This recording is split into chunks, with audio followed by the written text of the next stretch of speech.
we have here Marco. So this is the final day of finals. And what subjects are we gonna take? First sub is gonna be MIL. MIL, the fuckers subject.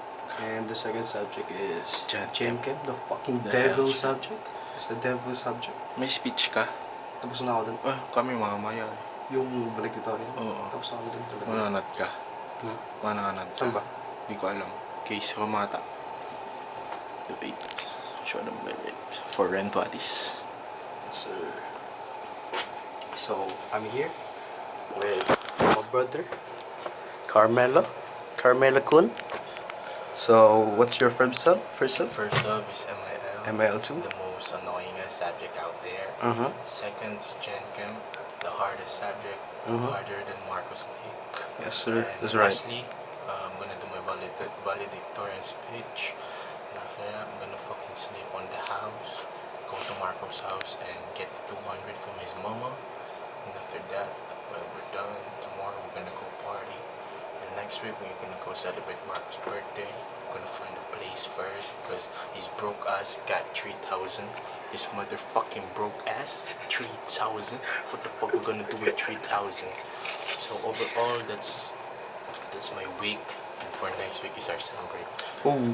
Yeah, I'm just gonna read it a little bit of eye contact, be confident and shit because that's what all matters. You need to fix your delivery, because that's what that Delivery is easy. As you can see right now, I'm practicing it, talking to the camera without hesitation. Right. With confidence. Right. So, yeah. We gotta end this video because time is it and malayo pa yung room ko. So the time is currently 8:05. Yes, sir. And we're gonna take the devil subjects. Yes, sir. And we're ready to have sex right now. Yeah. So we're gonna cut it because we're gonna get pegged in the asshole. Say goodbye. Bye, bro. Peace.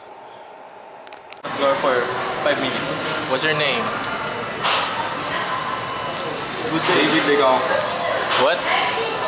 I'm David Ligaw. David Likaukaw? What you're eating? What you eating right now? French fry from Burger King. French fries and Burger King. And it's strong, hot. Is it yummy? Yummy. Yummy. How about you? My name is Travis Scott, and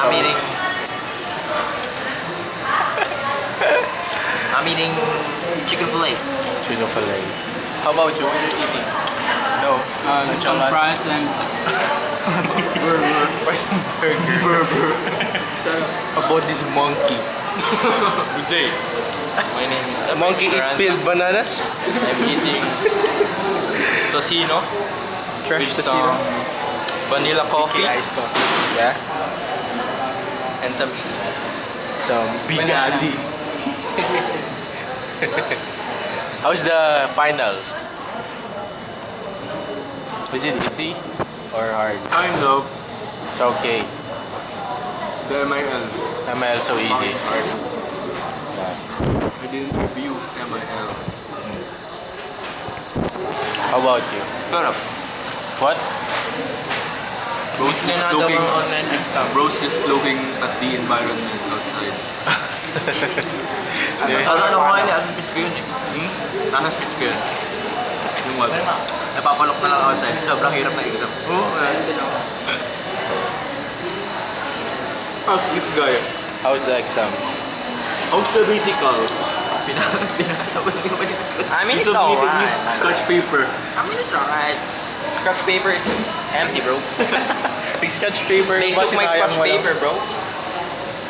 And Some Gen Chem is pretty easy. I aced the Gen Chem exam for like 5 minutes. I passed the paper ikaw una nagpasa, no? to the proctor, yes. And my answer is complete from front Tama. to back page. Veiny eye.